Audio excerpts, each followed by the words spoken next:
Hello everybody, Mr. LEGO Lover 55 here, and welcome to another LEGO set review. Today we're taking a look at set 44000 Furno XL. This set is recommended for ages 8 to 16 and has around 103 pieces. So, we'll take a look at the packaging here first. So here on the front we've of course got Furno XL. Up here at the top would have been the Brain Attack logo. Here we've got the LEGO Hero Factory logo going along the side. Set info there includes 1,000 game points, got Furno XL name there.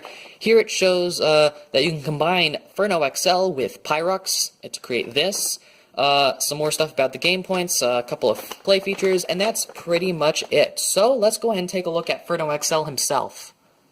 So here he is, all built up, and I guess we'll start off with the play features. And now the really only technical play feature Furno has here is his visor. So basically you can butt it up like that to reveal more of his helmet, and you can butt it back down if you want to keep it like that. I preferably would like to keep it like this because I feel the helmet looks a little bit awkward, or it just looks weird, I guess. It is very reminiscent of Furno's original helmet from the first Furno set they made, but it definitely looks very fat, I guess, and that's sort of, I guess, to just go along with his XL upgrade. But yeah, I can understand why they did that, but I just don't like how it looks without the visor, so I definitely recommend keeping the visor on. It definitely looks better. But in terms of play features, that is really the only play feature besides posability. So of course, you can pose him however you want. He's got pretty much all these standard points of articulation for a Hero Factory figure. So yeah, definitely one of the reasons that I really wanted to get this set when it first came out was because of the cape. Now, I'm not sure about this, but I think this might have been the first set ever to include a cape that was not like tattered at all, because we had gotten a cape with Vizon and in Bionicle, but I'm not sure if we ever got one that was just a plain cape with, like, it's not torn at all, it's just a plain cape with no design on it or anything. But I may be wrong about that. I feel like there was one that we got before this set, but I believe, but if that is not the case, then I think Furno here was the first, and yeah, this was definitely a really cool thing to have. And it still is pretty cool, although we do get a lot of capes nowadays in the Star Wars figures. It's still a nice piece to get. He's got a couple of weapons here. So he's got this fire sword, which I think the design for it is pretty well done.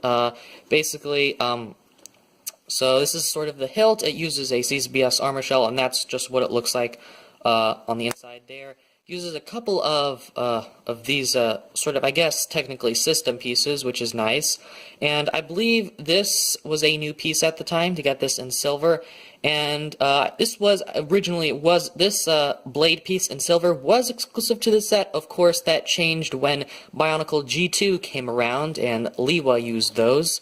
And then this was also some of the, I believe this set was the first one to introduce this flame type piece, which was used in a lot of construction sets in later Hero Factory sets, and of course Bionicle G2. So definitely really happy that we have this flame piece now.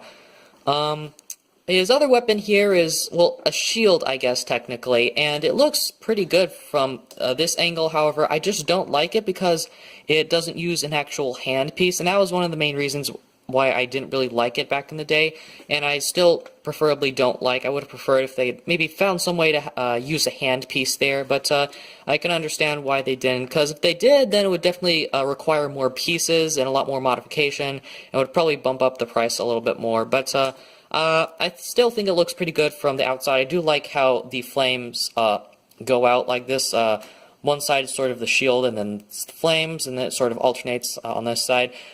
These sort of shield pieces are the same piece. They're just sort of flipped around like that they are the same piece. And what's really cool is they actually formed the Hero Factory logo there. You can see there's sort of an H there. I think that was, I thought that was really cool, and I still think it's pretty cool as well.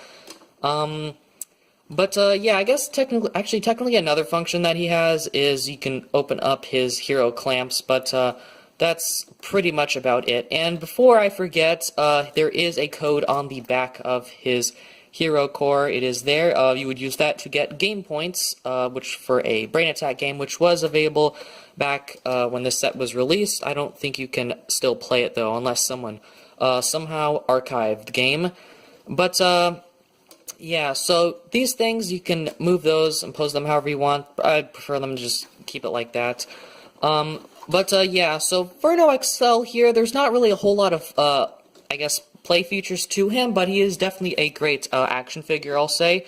And the cape is also really nice. However, I feel like the cape definitely adds a lot to this figure, because if you flip it up, you can see there's a lot of exposed Technic. They didn't even bother hiding those axles right there. Those are just exposed axles, and the cape definitely helps with hiding those. You can't really see those axles from the front, although you can see it a little bit from the side there. But definitely the cape adds to this set, and I don't feel it takes away. However, I feel like this set should have been able to be fine without the cape, but I feel like it's sort of relying on the cape to make it look good, and I'll be honest, almost any construction set with a cape looks good, I guess. But yeah. Also, something that I don't really like is the back legs here. They are just very uncovered, and I feel like they could have easily done it here with the lower legs. They just sort of did the same thing that they did with Tahu G2, or well, Tahu G2 did the same thing that Furno did here. So I don't really like, they could have easily, but maybe some sort of, some other armor shell back here, and I feel like that would have worked a lot better, but they didn't, I guess, and most likely to keep the price of this set low. But honestly, I think that's pretty much it here for Furno XL, so let's go ahead and take a look at the instructions. So here's the instruction manual for this set. It is the larger type, so here on the front we have got pretty much the same stuff as on the front of the packaging. Next page, it shows the story for the 2013 line of sets. Next page, it shows that if you're confused, you should organize your pieces. Instructions, instructions, instructions, more instructions. Then the final product, our good old list of pieces. Then it shows that you can get game points in the game. The combiner model between Pyrox and Furno XL. And advertisement for the Brainify app, as well as the Lego Club. And that's pretty much it. So, let's go ahead and move on to the end of the video. So overall, I think Furno XL here is definitely one of my favorite heroes from the first wave of Brain Attack sets, and I would say he's probably a must-have set if you're collecting the Brain Attack sets. Definitely, I really do like all of the new pieces that were introduced with him, such as the flame pieces, which are used a whole lot in a lot of other construction themes, Bionicle G2 of course. Also, these armor shells, the trans neon orange ones, those are also used a lot on this set and in future sets as well. The helmet mold is also pretty cool, although it definitely needs the visor to actually look good, I guess. The shield pieces are also really nice. Those are definitely useful pieces. And I forgot to mention that for the shoulder armor, he uses these mace pieces that were previously used on, first used with Black Phantom's mace, and then they, of course, were later used on Ogrum, and then they're also used again here on Furno, but for a different purpose, which is for armoring. And I think that was an interesting choice, and I like how they did it.